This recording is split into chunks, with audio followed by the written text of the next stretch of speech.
ప్రియులారా, మత్తయి సువార్త 24వ అధ్యాయంలో యేసుప్రభు వారు రాకడ సూచనలు చెప్తూ అంతం వెంటనే రాదన్న మాటను రాకడకు లింక్ చేసేసి చాలామంది ఏమంటారంటే రాకడ ఇప్పుడప్పుడే రాదు, ఆయన చెప్పాడు కదా అంతం వెంటనే రాదని చెప్పి అంతం చూస్తాం కదా. అది చాలా తప్పండి. అసలు రాకడ వేరు, అంత యుగ సమాప్తి లేదా అంతం అనేది వేరు. అందుకే అదే అధ్యాయము 3వ వచనంలో శిష్యులు వచ్చి అడుగుతారు, నీ రాకడకు యుగ సమాప్తికి సూచనలు ఏంటంటే రాకడ వేరు, యుగ సమాప్తి వేరు.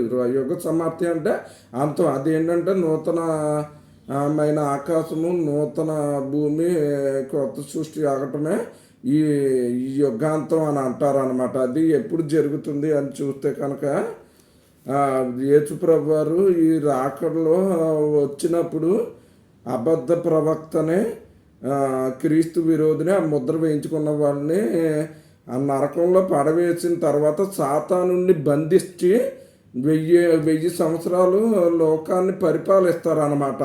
ఆ 1000 సంవత్సరాలు ముగిసిన తర్వాత వాడు విడిచిపెట్టబడతాడు. ఆ సాతాను విడిచిపెట్టబడి భూలోక ప్రజలందరినీ మోసపుచ్చి యెరూషలేము పట్టణం మీదకి దాడికి తీసుకొస్తే తండ్రి అయిన దేవుడు ఆకాశం నుండి అగ్నిని పంపి వారిని నాశనం చేస్తాడు అనమాట. అది అంతం. అప్పుడు క్రొత్త ఆకాశం, క్రొత్త ధవళ సింహాసన తీర్పు జరుగుద్ది. ఆ తర్వాత క్రొత్త ఆకాశం, క్రొత్త భూమి అవటం 21వ అధ్యాయంలో మనం చూస్తాం ప్రకటన గ్రంథంలోని.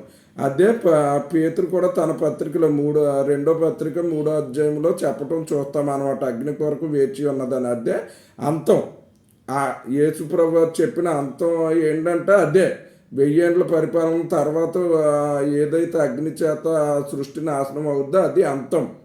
కనుక అది గమనించుకోవాలని చెప్పి అదే పౌలు కూడా 1 కొరింథీ పత్రిక 15వ అధ్యాయం 24వ వచనంలో కూడా అదే చెప్పాడు. రాజ్యాన్ని తండ్రికి అప్పగిస్తాడని చెప్పి, ఆ రాజ్యం ఏంటంటే నూతనమైన యెరూషలేము పట్టణము ఆకాశం నుండి క్రిందకు దిగి వచ్చుట చూచి తిని అని చెప్పి ప్రకటన గ్రంథంలో మనం చదువుతాం కదా.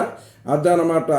దానికి ముందు తండ్రికి ఆ రాజ్యాన్ని అప్పగిస్తాడనమాట. అప్పగించి ఆ తర్వాత ఏంటంటే మళ్ళీ భూమి మీదకి నూతన యెరూషలేము పట్టణం వస్తుంది. యేసుప్రభు అప్పుడు మళ్ళీ పరిపాలించడం మొదలెడతాడు అనమాట. అది అంతం లేని రాజ్యమై ఉంటుంది అనమాట. అదే దాని గురించి అక్కడ చెప్పబడింది అనమాట. కనుక ఈ విషయాలన్నీ గమనించుకొని రాకడ వేరు, యుగ సమాప్తి లేదా అంతం వేరు అనేటువంటి విషయాలను గుర్తించుకుని ఆయన రాకడ సమీపంగా ఉందని గ్రహించుకుని మారుమనసు పొంది రక్షించబడి ఆయన రాకడ కొరకు సిద్ధపడి రాకడలో ఎత్తబడాలని ప్రభు అయిన యేసు నామమున కోరుతున్నాను. దేవుడు తన పరిశుద్ధ వాక్యం దీవించును గాక. ఆమేన్.